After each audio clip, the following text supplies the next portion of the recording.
Our class today is going to be on architectural photography. We are shooting at Cardell Homes today here in beautiful sunny Florida, and I picked this home because it does have a few obstacles that we're going to need to work with outside and do some photoshopping. We have a light pole, a flag stand, and a couple other little things that are holding up the trees and that type of thing. But with that, it'll also help you as far as your approach to architectural photography, that these things don't necessarily mean that they're going to ruin your picture. I was fortunate enough yesterday to do a little bit of pre-production, and as I've mentioned in my previous video about avoiding the pitfalls of location photography, I'm not going to go deep into pre-production because it's in the other video about all of the things that you could do. But I was fortunate enough to come and basically do a little tech scout that I like to do, and do some shots of the various snapshots of the various shots that we're going to do, which basically helps me think about the lighting and the composition and the angle and that type of thing. So in today's class, what we're going to do, we're going to cover a little bit about pre-production, your shot selection, your exterior, interior, lighting, and then your post-production, basically, which is the retouching part of the assignment. So with that in mind, going inside, we'll do our first shot. What we're going to be doing, we're kind of setting up our lights right now for our first shot that we're going to be doing. And what I've done, I've got two lights up on our upper level that's going to light the living room area from down to give it a little more mood. This light we're bouncing off the wall, and all of them I'm using barn doors basically, which we can control and trim the light so that it doesn't spill out into the living room area. So basically I'm using this light. It's a little Force 10 monoblock, a Speedotron, and it goes way down in power. It's only 1,000 watts. So I just want a little fill in here to help offset the light coming in the window. So that's the purpose for this particular light here. All right. This is going to kind of be our key light for the foreground, these two lights here. These are Speedotrons, and we've got a 4,800 watt pack that we're going to split these, and basically each one of these will be 2,400 watts. So that's a lot of light, but we have an awful lot of room to cover down there. So we'll get these set up for our key lights up front. Also, on the strobes we have, of course you're probably familiar with Pocket Wizards. They're little remote transmitters, and there's a main one on the camera, and then it fires these various strobes. Up to 300 feet, I believe it'll probably do.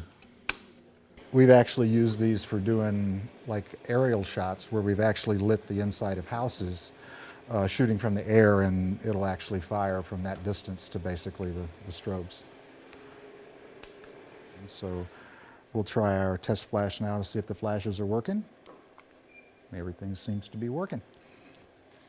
Like I said before, basically we're going to do our master shot here, and this was from a scout. I was able to come up yesterday, as I mentioned, and do a scout, and this seemed to be the best shot to start with. It's the most, as far as lighting is concerned, and as far as the biggest shot as well.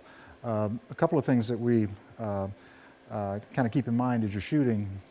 I like to alter my shutter speed for my exposure and not my f-stop. And the reason for that is because if you're going to be doing layering on the images and compiling them on top, if you change your f-stop, sometimes it has a tendency to change your focus slightly. And if you go to layer images on top, that can affect that outlook. So I normally pick a good f-stop, in this case, to make everything sharp. And then from that point, we'll keep it there and use our shutter speed to adjust for the light coming in the windows to get those balanced properly. And we can turn the strobes down to basically adjust that to our f-stop. It's kind of imperative that you shoot on manual focus. Again, as you do layering, you don't want your camera to be searching, and basically when you get ready to do that layer, it may be out of alignment just a little bit. So we basically use manual focus for the architecture primarily. And starting in program, to get a basic exposure of what your ambient light is. That is basically the available light that is coming into the room. From that, that's a good starting point for you to base your exposure. Then you can adjust your strobes around that. and your shutter speed to basically then adjust for the windows and that type of thing. But we just use that to get a basic standard exposure to do our first test to kind of see what it looks like. So the exposure right now, from an ambient standpoint, is looking at about a 15th of a second at f/16. That's going to be our f-stop for this particular shot. I can also see that the light that we actually have in the dining room area is a little hot, so I'm going to go in and turn that down just a little bit. It's on half. We're going to go down about 2/3 of a stop, and that should kind of even this room out just a little bit. And then we'll take this in and take a look to see where we're at. All right, so here's our first image. And I can see a few things already that you don't normally see on the screen in the back, that our top lights that I have up here lighting down obviously are a little hot. So we'll tone those down. I can see that our light in this room is pretty good, the one that we put back there in the den. I may want to bring that up just a teeny bit. And there again, as I'd mentioned, I have a little flare up here in the top from the light. And again, the assistants, they have to be in the picture. It's just a thing. And as long as they're wearing the hat, it's okay. But with the ambient exposure that we had on our base exposure, you can see that these areas in here are fairly dark. So we will bracket our exposures from the shutter speed standpoint to bring all of this up so that it has nice tones in it. And then Dennis will actually do a little layering to put it together. So what we'll do is, Dennis, if you will, if you'll take that light here and let's move it down this way just a little bit, and then I will also take and put a flag, a little black card over the top of the lens to knock that light that's coming in there now. Also, you can see from the exposure that we're going to need to take the exposures down from a standpoint as opposed to up to bring the windows in, because right now you can see the windows are blooming a little bit and they're just a little hot. Some people like that kind of look, but we're going to try to make it so it's totally balanced, that it looks just natural like you're looking at it with your eye. So we're going to go back, make a few adjustments, and then we'll come back and take a look at another image. So like I mentioned when I showed you on that the first little image that we had, this could come up just a little bit, so we increase this power just a little bit, so this room's just got a little bit more punch to it. These blinds, I think, to have a little more texture, what we might want to do is just crank them down just a little bit so that they have you get a little bit more of the blind feel for them. And I noticed that the ones up top could probably be opened up just a little bit, the blinds that are up top, so we get a little more light coming in up there. So I'm going to go upstairs now and adjust that one light that's upstairs. Yeah, that's better. Not open just a little bit. There you go. Because right now we're seeing the bottom side of them from our angle down there. We want them so we kind of get some light coming in up here. As you can see, that adds about a f-stop to the room by just adjusting those lights. We're on almost full power, and like I said again, this is a 4800 watt pack. So with that in mind, that's basically given me almost the whole 4800 down below. So I think we can come down a good stop and a third. That should probably help us, or even 2/3. So we're coming down a stop and 2/3 on that particular light. Adjust that just a little. Maybe raise that a bunch. Raise this one a little bit higher. See if that got rid of it. And then we'll go down and flag the top of the camera and try another exposure. So again, we'll take a look. By moving that, we got rid of that little flare that was in the lens. There was a little peak of the light in there before.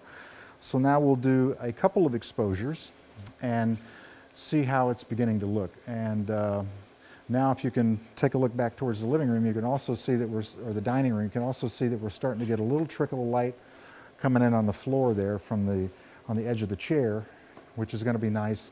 As it comes on around a little bit, then the blinds will actually give us a little pattern on the floor. Before we were shooting, again, manual, and we were at a 15th of a second, and the overall looked okay for that balance. So we'll probably go a stop maybe almost 2 stops open from that to give me some detail in this area over here, and then go down as well for some detail looking out the door.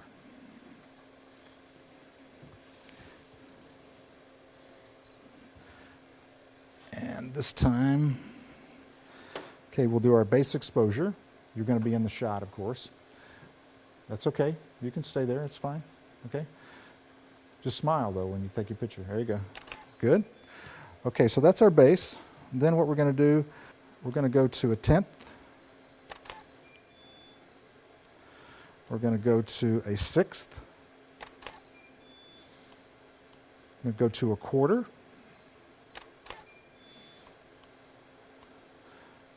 And 1/2. And a full second for the cabinets, because the cabinets are very dark and they're soaking up a lot of light. Okay, now we'll take the other exposures and we'll go the opposite direction.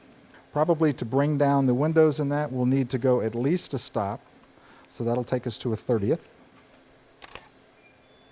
Kind of rule of thumb is when you double your shutter speed or f-stop, f-stop is 1. If you're at 1/30, you go to 1/60, that's 1 stop. And a 1/25 and a 200th. So we've made quite a wide range of exposures now that we should be able to take a little piece of each one of those and get quite a nice image from this. Okay, as we've done our first shot, as you've seen in the video, now that we're going to take and look at some files here, I just want to show you the bracket of exposures that we have done. So here's one obviously that was exposed first, and I made a little comment because my assistant's standing up here on the top. But this was a little lighter. We made some adjustments on the light because we had a little flare in there, and he's out now. And then we did some more adjustments to basically lighten this area up. Now we have the cameraman in the shot, but he's going to be there in most of them because he's filming me as I'm actually doing these. So as you can see, we're lightening the areas up as we continue on with our exposures. Here's one that's totally light, which basically gives us all our light areas and our details down in our shadow areas. And we've even gone a little lighter here, as you can see, to give me some more detail down in here. And even one super light, so that we have even more detail down in here. So this is like basically a shot without the layering, and then of course you've seen the shot with the final. So the comparison between the two.